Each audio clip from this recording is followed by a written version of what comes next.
What up, fam? Manly Brandon. And DJ.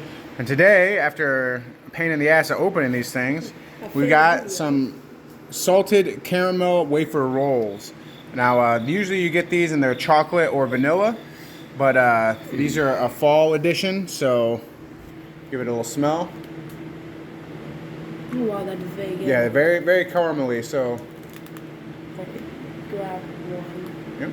There we Get yourself a wafer. Alright. They look pretty good. Look like wafer sticks. Alright. Cheers.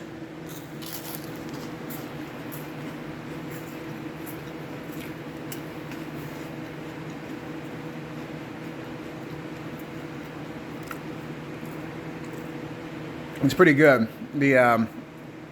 The texture of the wafer really mixes well with the flavor of the caramel. It makes it a nice little delicate. I would get these again. 9 out of 10. Yeah, these are really good. 9 out of 10. All right, peace.